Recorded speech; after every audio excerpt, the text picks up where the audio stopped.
This is the Big O Show. This is the Big O Show. All right. How you doing, man? You doing all right?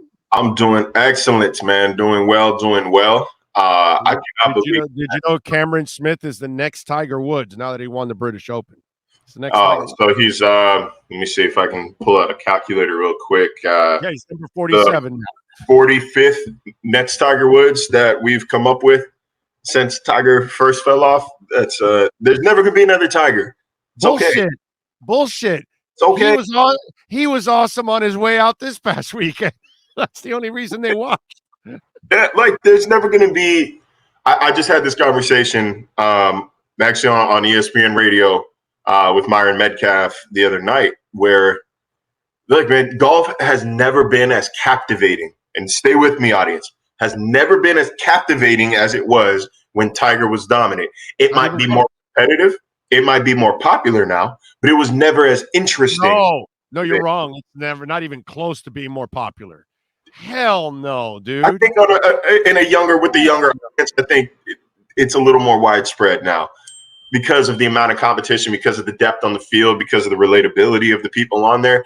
I could make the argument that yeah, sure, it might be more popular now from a number standpoint, but it was never as interesting. No, and it should. The game should grow. It's been 20 years. It's interesting. It's not as big. It's not as popular. They don't have the same ratings anymore that they do with Tiger. Or on a Sunday, if it's Tiger and Phil, holy crap. Then it became like it was monster numbers. They're not even coming. I'm saying, 90 MFC here. I don't have glasses on. I'm sorry. 90 MFC down here is saying, there's a large surge after the pandemic. I think that might be what we're seeing here. Is just like a perfect combination of it was the only thing to really do outside. Right. And then so some people have, that itself has spurned a fan base to check out. Oh, hey, golf is on Sunday. Let me go see what these guys are doing when you're at home watching TV on the weekends. But no, it's a more competitive field. It's a deeper field. Of course, there are no stars. And I think that sports are just naturally more popular now than they were 20 years ago because of social media and because you get more access to the people that you're seeing on TV and you see them in more places. But like I said, it was never as captivating as it was when Tiger was on his run. You're showing up because no stars. There are no stars. It was so interesting that we're still showing up in 2022. We're still watching tournaments that we know this man can't finish. Respectfully, we know he can't finish because we want to see a flash of brilliance. The Masters a couple months ago, I think his approach shot on 2 or 3 when he dropped it like 6 feet from the pin. Yep.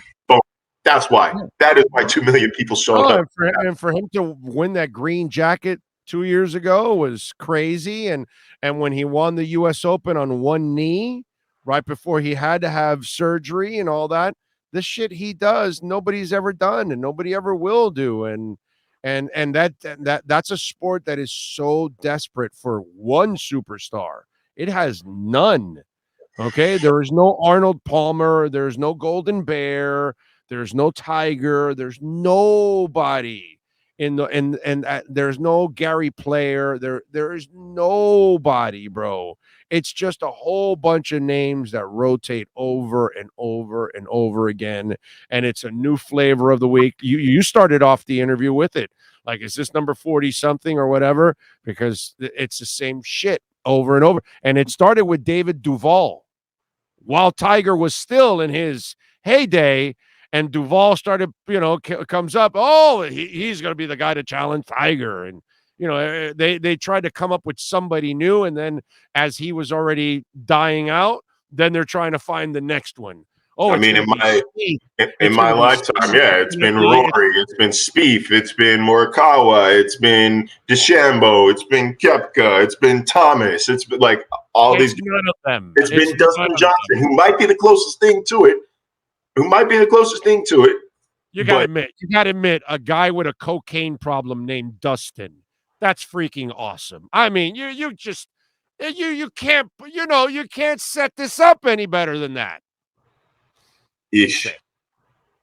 What? I hope he gets over his You And never yeah, thought. I was not aware of it because I don't follow golf as closely as I once did when Tiger was Tiger. But You didn't know he had a little problem with the powder? I did not. Dustin was Dustin. So Isn't he the only extracurricular thing I know about Dustin Johnson? He's the one who married Paulina Gretzky, right? Wayne Gretzky's daughter. Yes. Okay, that's all I really know about him. So Skinny little they're thing. doing well. She's cute. Skinny little thing, but she's cute. Us Hispanics, we need some, I don't want to stereotype, but usually the brothers are along with the Hispanics. We need some meat on our bones. I'm just saying. Just to stereotype a little bit. Oh, my girl is watching this, man. She's watching this at home. My wife is watching. Let's say, get some pants, bro. Put some pants on. What's wrong with you? It's just talk. That's all it is. She can relax. It's just talk. We're just having some fun here. We got lots of men's watching and listening. So she's perfect.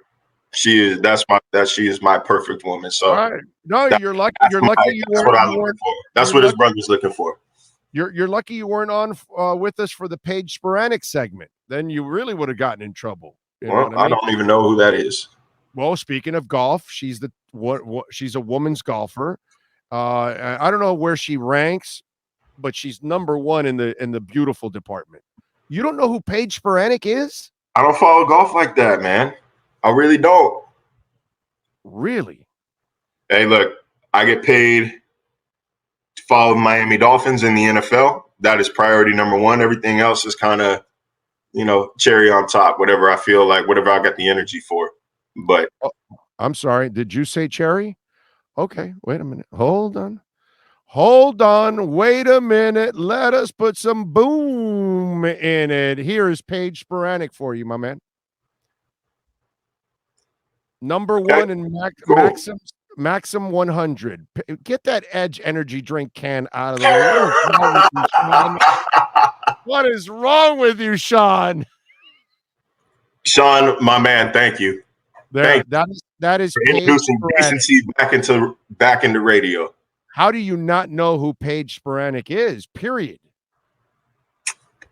Look, man, I know what I want. I know what I like. No, it's fine that you can want and like whatever. I'm just saying. Paige Sporanic is one of those that, it's she's an all-American girl. She teaches you how to eat hot dogs. I don't know if you did you see that one with her teaching you how to eat? Yeah, July 4th.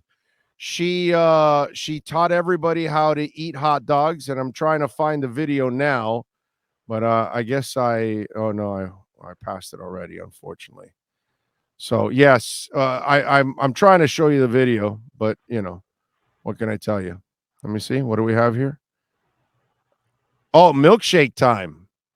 You know that her milkshake brings all the boys to the yard. Not all. Well, it might bring some. And I thought, hey, let's make it together.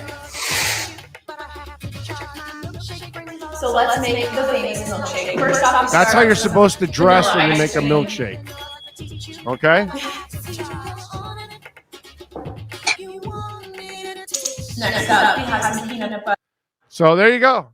You got to admit this is a strong segment this week. All right, I guess I know who Paige is now. You better. I forgot her last name already. Sporanic. Okay, Paige Sporanic. All right, make sure you keep that in there. Keep it locked because that's when you want to keep locked. All right, so we talk about Tua having to prove himself and Austin Jackson and can Jalen Phillips improve on 8.5 sacks, and everybody talks about the players, but I think the interesting storylines is watching Mike McDaniel try to prove himself coming out of the shadows of Shanahan, and Josh Boyer, who has to kind of come out of the shadows of Flo, because we've had all those discussions. Was he making calls? Was he not making calls? Was it Flo? Was he overlooking? All this kind of stuff, right? Is he ready? Can he really do it? All this. And I think those are the interesting storylines, because the players we talk about, they're not going to have any success if those guys aren't having success and putting them in the right positions to succeed. No, Boyer is he is in an interesting position here because no matter how many times they and the team deny that there was any change in roles midway through last season, there was a drastic shift at some point. And it's kind of inexplicable to the naked eye because it's not like they were playing nothing but tough opponents in the first half of the year and then all bad opponents the second half of the year. They still played, the Colts. They still played the Jaguars. They still played the Falcons, and the defense let them down in all 3 games. So there's something significant changed somewhere around, we'll call it week 7 or week 8. The second half of week 8 is when we really started to see it. And he's gonna have an opportunity to shut a lot of people up with this play.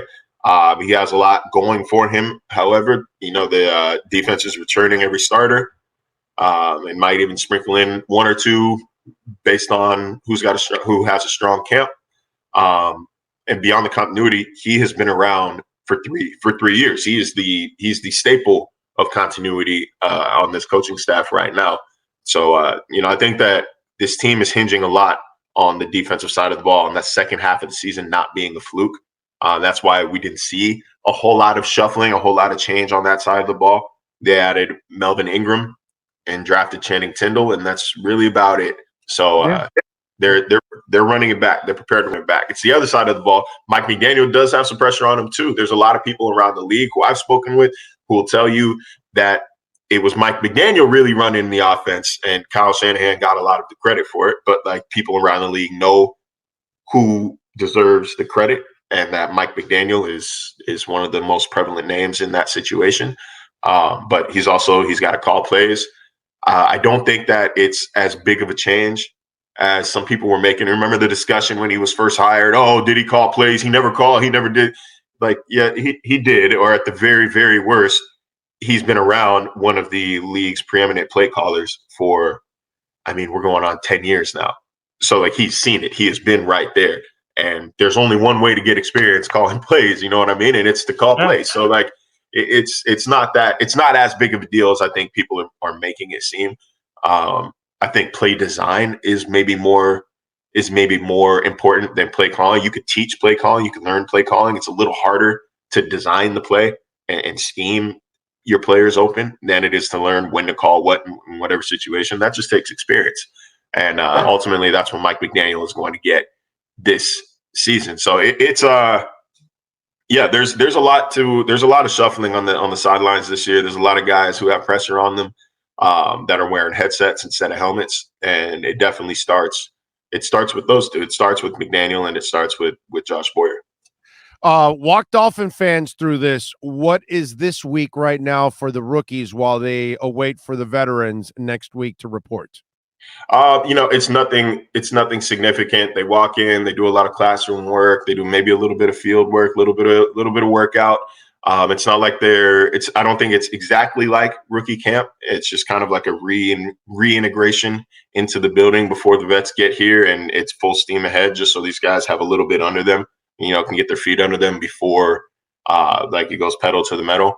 It's not something that we as media have any access to, so it's not something I worry too much about, but they are reporting tomorrow. It's exciting. Football is back. I think I've said it 100 times on this show, man, that this is the fastest offseason in the history of NFL off seasons. I don't know what it was. I don't know if it was just because of the drama, because of the trades and the player movement, but I feel like we blew right through it. It was a breeze. So, once vets report next week, then it's going to be the same thing. It's going to be a lot of install to begin with, some classroom work to begin with, I think, for the first, maybe a couple of days. And then you'll get your first padded practice maybe around the third or fourth practice of training camp. And that's when we're full steam ahead. Love it. All right. Follow him on Twitter at Marcel LJ. Don't forget to order Edge Energy Drink wherever you live in the country. 10% off. Delicious, smooth, and zero aftertaste. And use our code BIG O, and you will get 10% off there on your order for Edge Energy Drink. MyEdgeDrink.com is the website. order it.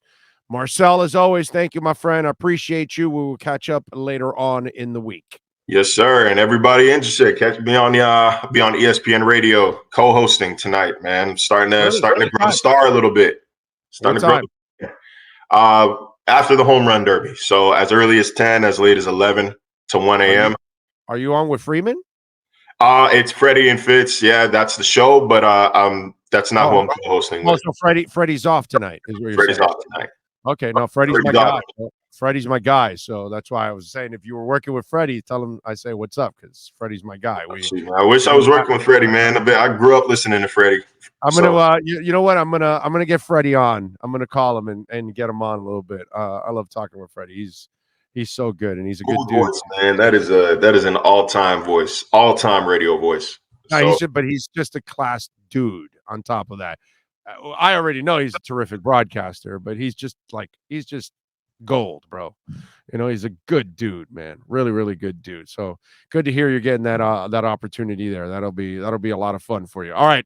Follow him on Twitter so you can catch him on ESPN Radio too at Marcel_LJ. Marcel, thank you, my friend. I appreciate you immensely. Yep. Talk to y'all Thursday. You got it. There you go. Now you have the edge.